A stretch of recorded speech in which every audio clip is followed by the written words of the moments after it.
Shares represent ownership in a corporation. In a private company backed by investors, these shares normally are one of two types: preferred shares or ordinary shares. Professional investors who put in cash for their shares receive preferred shares. These get paid back first. Ordinary shares are typically issued for free to employees as compensation for the work these people have put into building the company.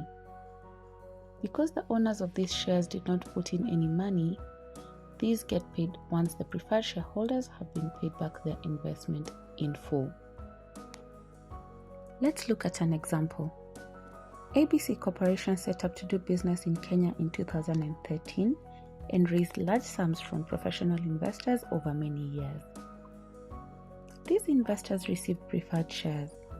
Their goal was to later sell the company for far more than the amount that they put in, earning a return.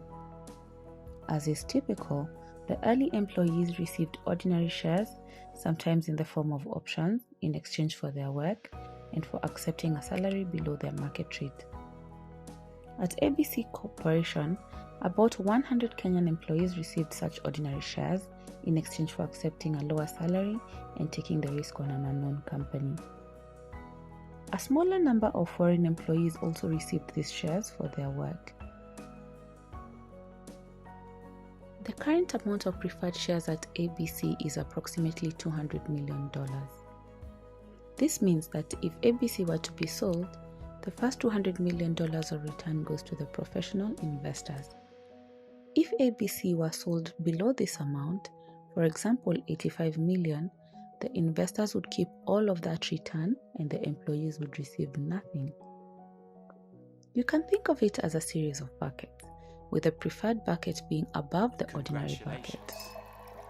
The spout on the preferred bucket only starts to release cash down to the ordinary bucket once it reaches the $200 million mark at ABC, because this is when the investors have received their money back. If the amount of money the company sells for is less than $200 million, the employees are not entitled to any return. It all goes to the preferred shareholders. This is normal and was known by the ABC employees when they received their ordinary shares.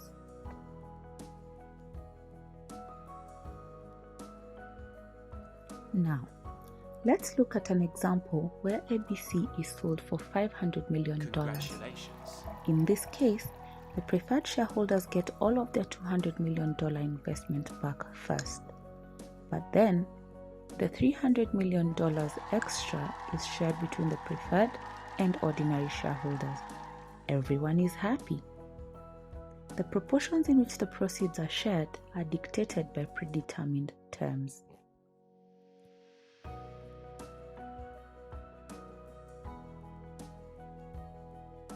In 2019 at ABC Corporation, the ordinary share bucket was completely allocated to employees, but the management wished to have more ordinary shares to give to new and existing employees. In particular, foreign employees working in Kenya were demanding more ownership. There is a normal legal mechanism for such things. If the preferred and ordinary shareholders approve, the size of the ordinary bucket and the amount flowing to that bucket can be increased. If this is properly approved, it increases the size of the proceeds that the ordinary shares collect if the company were to sell above the $200 million mark, and would allocate this increase to those foreign employees. Unfortunately, that is not what happened at ABC. Both the professional investors and the foreign employees got greedy. They wanted something more than what the usual legal mechanism allows for.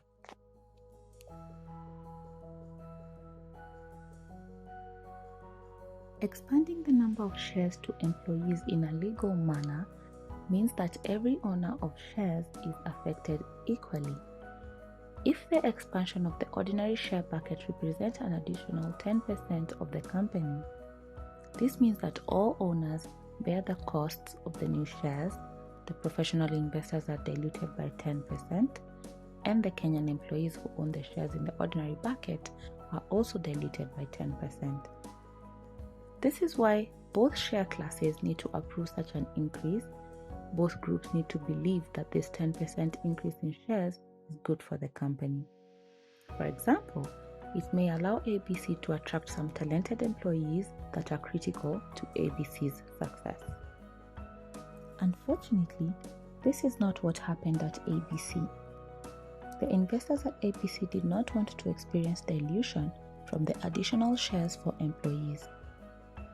They also did not want the Kenyan employees to know that the increase was destined primarily for foreigners.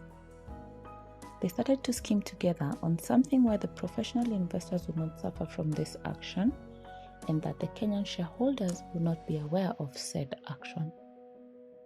A board member for Crown Investment Corporation devised a plan so the dilution would be experienced only by the ordinary share class, which was held overwhelmingly by Kenyan employees. The professional investors would not experience dilution at all, and the Kenyan employees would take all of the pain. The way this was done was through the creation of a new share class, a magic share class. This share class effectively inserted a bucket above the Kenyan employees to capture returns first after the professional investors were paid their $200 million. As opposed to the grants of ordinary shares, which were given approximately 80% to Kenyans, this new share class was primarily reserved for whites, with 80% of the grants going to foreigners. The professional investors out of Europe and North America were not affected as the preferred shares still were at the front of the queue. The pain was experienced entirely by those in the ordinary share class, almost entirely Kenyans.